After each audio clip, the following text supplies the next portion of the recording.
É muito quente aqui. Como o papai aguenta? Shhh. Você ouviu?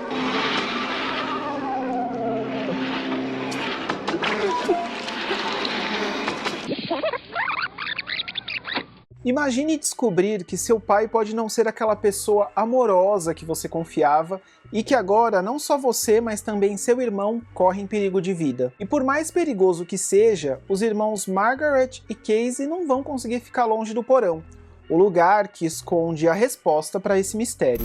Oi, eu sou o Felipe Pérez e esse é mais um vídeo do especial de Halloween aqui do Filmes Encontrados, onde eu tô revisitando a série dos anos 90 de Goosebumps. Esse projeto de revisitar a série nasceu lá no Halloween de 2022 e desde lá, todo mês de outubro, eu vou relembrando aos poucos, de forma cronológica, os episódios da série. Se você perdeu algum vídeo ou conheceu o canal recentemente e também ama essa série assim como eu, aproveita para maratonar todos os conteúdos que já tem no acervo do canal nessa viagem de volta aos anos 90. Já teve vídeo sobre alguns dos episódios mais icônicos da série, como A Máscara Maldita, A Garota que Gritava Monstro, A Noite do Boneco Vivo, dentre muitos outros. Aperta o play e vem comigo porque hoje tem algo inexplicável acontecendo no porão da casa da família Brewer, em uma das histórias mais sombrias da primeira temporada. Lembrando que esse vídeo tá cheio de spoilers sobre pontos importantes da história, então se você quer assistir o episódio primeiro, tem o link nos comentários. Confere lá a história e depois volta aqui pra gente conversar sobre esse episódio.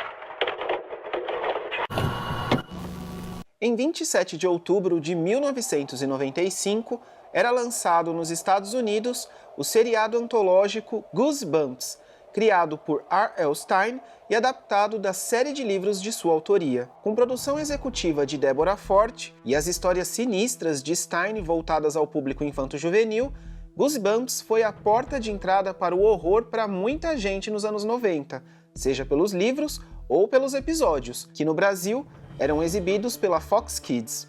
A música tema e os créditos de abertura já eram aterrorizantes por si só, com um homem carregando uma maleta cheia de histórias.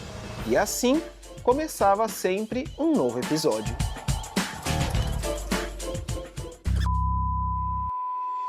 Em 27 de janeiro de 1996 era exibido Stay Out of the Basement, o 12º e 13º episódio da primeira temporada de Goosebumps. Com direção de William Fruit, o episódio duplo adaptava o livro de mesmo título escrito por R.L. Stine e publicado originalmente em julho de 92. Aqui no Brasil, quando foi exibido pela Fox Kids com dublagem da VTI Rio, o episódio recebeu a tradução de As Plantas Malditas, parte 1 e 2, enquanto na redublagem feita pela Dublavídeo, o título foi traduzido de forma literal, como Fique Longe do Porão. Fique longe do porão, parte 1. Queria que não tivesse que ir. Eu também, mas sua tia Eleanor está doente. Ela precisa de mim. Eu sei, mas o papai tá sempre no porão, desde que ele perdeu o emprego. O que ele fica fazendo lá embaixo? Nesse episódio, Stine planta a dúvida em dois irmãos sobre o pai deles não ser mais aquela pessoa que eles conheciam e amavam, já que ele começa a apresentar um comportamento estranho e duvidoso após perder o emprego e mergulhar de cabeça em um projeto que o mantém por horas no porão da casa. Para piorar a situação, a senhora Brewer vai precisar fazer uma viagem de emergência e deixar as crianças sozinhas com o pai. Meredith tenta alertar a mãe que não é uma boa hora, já que o pai não tá bem, mas ela viaja mesmo assim. Acha que é só uma preocupação boba da Meredith.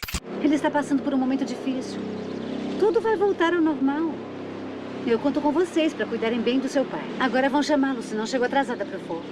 Enquanto o pai vai levar a esposa no aeroporto, os irmãos aproveitam para bisbilhotar o porão e encontram o local repleto de plantas por todo lado. Meredith chega a ser atacada por uma das plantas, mas seu irmão não dá muita bola e diz que ela tá só exagerando. No fim das contas, a Meredith e o Casey conversam com o pai deles, que explica que só tá trabalhando demais. E aí, as coisas parecem ficar um pouco melhores. Vocês estavam no porão? Ouvimos uns barulhos. Como se estivessem chorando. Desculpa, pai. Vocês estão bem? No dia seguinte, a história fica bizarra de fato. o Sr. Brewer acorda com uma personalidade diferente, e não só personalidade. Toda a sua linguagem corporal parece de outra pessoa, ele parece mais ansioso e grosseiro com seus filhos. Além de começar a usar um boné que em algumas cenas seguintes vai fazer um pouco mais de sentido. Ainda nessa manhã, a Margaret tinha preparado um café da manhã para o pai dela, e ela fica chocada em ver que ele trocou os ovos com bacon que ela tinha preparado para comer uma comida de planta estranha.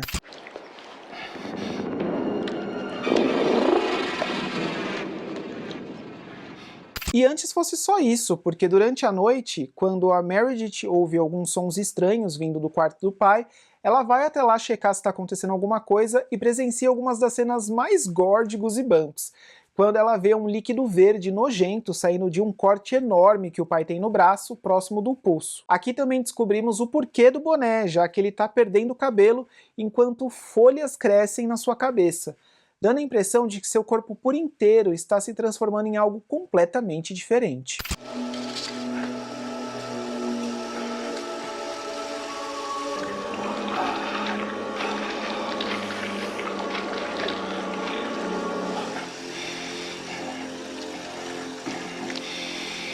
O primeiro body horror a gente nunca esquece, né? O Stein sempre preparando psicologicamente aí as pessoas para os clássicos do terror. Plantas com vida própria, que inclusive é o gancho do final da primeira parte do episódio, visitas que desaparecem e pernas e braços crescendo em vasos do porão. E esse episódio duplo ainda reserva diversos momentos de horror bem interessantes. Dentre as minhas cenas preferidas estão quando os irmãos descobrem uma enorme quantidade de minhocas vivendo debaixo do lençol da cama do pai.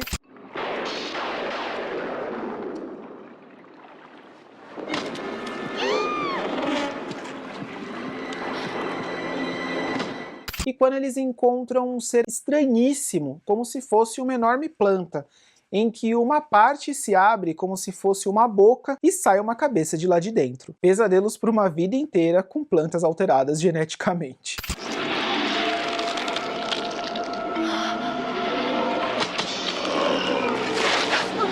São diversas pistas que indicam que aquele homem morando na casa dos Brewer pode não ser mais o pai de família que eles conheciam. E é justamente isso que a Meredith e o Casey descobrem quando encontram alguém amarrado dentro de um dos armários do porão. Alguém exatamente como o pai deles. Mas como é que isso é possível? Existem duas pessoas iguais? As plantas clonaram o pai deles? Lembra que no começo do episódio, apesar do Sr. Brewer estar mergulhado no trabalho, ele ainda era carinhoso e preocupado com seus filhos? Até então, a bronca para não irem ao porão era para a própria segurança deles. Mas a partir do dia que ele muda o comportamento e começa a usar o tal boné e a comer comida de planta, ali já parecia ser outra pessoa, porque tirando a aparência física, em nada lembrava o pai deles em questão de personalidade e comportamento. Logo eles se dão conta de que tem duas pessoas iguais, né? Um é um clone maligno e o outro é o pai deles. Será que os irmãos vão conseguir descobrir quem que é o pai deles de verdade? Você descobre depois de um pequeno intervalo, onde tem aí uma prévia do próximo episódio de Goosebumps que a gente vai falar aqui no canal.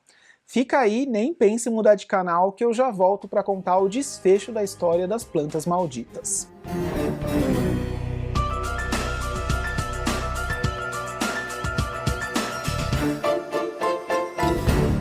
On an all-new Goosebumps, it came from beneath the sink. It was staring out. Each time something bad happens, it gets stronger.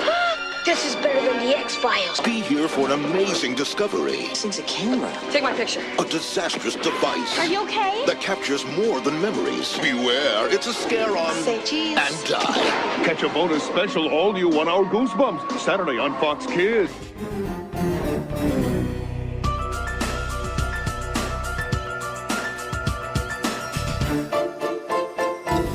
Bom, lá no clímax da segunda parte desse episódio duplo, a Meredith e o Casey estão meio que encurralados ali com as duas versões do seu pai. Um é um clone maligno e o outro é o pai deles de verdade. Pra trás, os dois! Ele vai nos destruir. Mentiroso. Foi ele quem tentou dar aquela comida a vocês. Ataquem. Destruam ele. Por favor. Princesa. E a Meredith descobre quem é o seu pai de verdade quando um deles a chama de princesa. Aqui a gente tem um ponto interessante da história, porque lá no começo do primeiro episódio duplo, A Meredith diz à sua mãe que seu pai tá diferente, porque nunca mais chamou ela de princesa, que era um apelido, né, carinhoso que o pai dela chamava ela quando ela era pequena. O papai não tem mais tempo pra mim.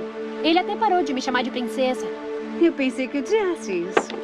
Eu odeio, mas parece que ele mudou. A Meredith tá naquele período da adolescência que tá deixando pra trás as coisas da infância, mas ao mesmo tempo também sente falta da atenção e do carinho que ela recebia quando era menor. Quando o pai dela chamava ela por apelidos, e esse desfecho traz de volta essa ligação forte que ela tinha com o pai, que faz com que ela tenha certeza de quem é o seu pai de verdade dentre aquelas duas pessoas na frente dela. E com isso, o Stein toca em um ponto que muitas crianças poderiam se identificar na história. Por exemplo, o pai ou a mãe que está sempre trabalhando, ou que perdeu o emprego, e a dinâmica familiar se altera drasticamente.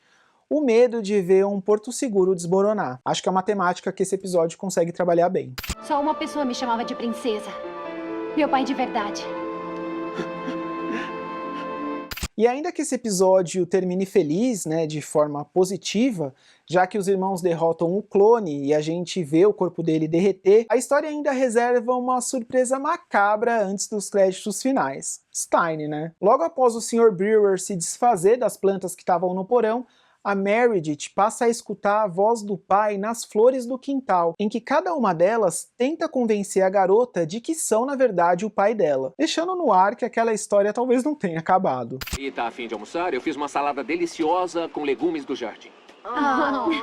Calma, eu tô só brincando. Eu vou fazer hambúrguer para todo mundo. Margaret. Margaret, me ajuda. Por favor, me ajuda. Eu sou seu pai? Seu pai de verdade. Não, eu sou seu pai. Eu adoro esse episódio duplo e acho legal como ele trabalha a questão das transformações do corpo de uma forma mais obscura que a história anterior, a My Harris Adventure. Lá o episódio tinha um tom de aventura e humor, enquanto aqui tudo é sinistro desde a cena de abertura, quando a Meredith questiona a mãe sobre as atitudes do pai, e é um dia totalmente nublado, com muito vento, e um tom pessimista de que os próximos dias não vão ser nada fáceis. Tem todo um clima pesado no ar de que algo não vai bem naquela família. E o diretor William Fruit, que também dirigiu outros episódios dessa primeira temporada, trabalha muito bem essa ambientação que, de mistério e paranoia na primeira parte do episódio, evolui para um terror intenso na segunda parte, sendo bem mais obscura e sinistra. Inclusive eu tenho o VHS desse episódio aqui na minha coleção. Quando você dava play na fita VHS de Goosebumps da Fox Video, era esse comercial que você assistia antes do episódio. Beware, you're in for a scare. From the pages of R.L. Stein's best-selling books comes a brand new series of Goosebumps videos. Videos that will creep you out, freak you out, or simply make you laugh your head off. Oh, man. Stay Out of the Basement, A Night in Terror Tower, and The Haunted Mask. 3 spine-tingling, hair-raising tales from Fox Video and Scholastic Productions. Cool, huh? Collect the entire Goosebumps series on video, available now at your local video store. Me conta nos comentários se você gosta ou já conhecia essa história, e se ainda não viu e ficou curioso para ver o episódio, confere o link nos comentários que dá para assistir aqui no YouTube mesmo. Isso se o link ainda estiver funcionando e estiver ativo no momento que você estiver vendo esse vídeo. No próximo sábado vou revisitar 2 episódios muito importantes da primeira temporada de Goosebumps. E digo importantes porque eles foram protagonizados por atores que ficaram bem conhecidos depois e seguiram aí na carreira cinematográfica. Então já confere se você tá inscrito para receber a notificação quando os próximos vídeos forem publicados, beleza? Deixa um like e um hype se você gostou do conteúdo. Muito obrigado por ter assistido até aqui. E lembre-se, fique longe do porão, principalmente se alguém que mora com você estiver comandando um experimento genético por lá, por mais confiável que essa pessoa possa ser. Melhor prevenir, né? Até o próximo vídeo.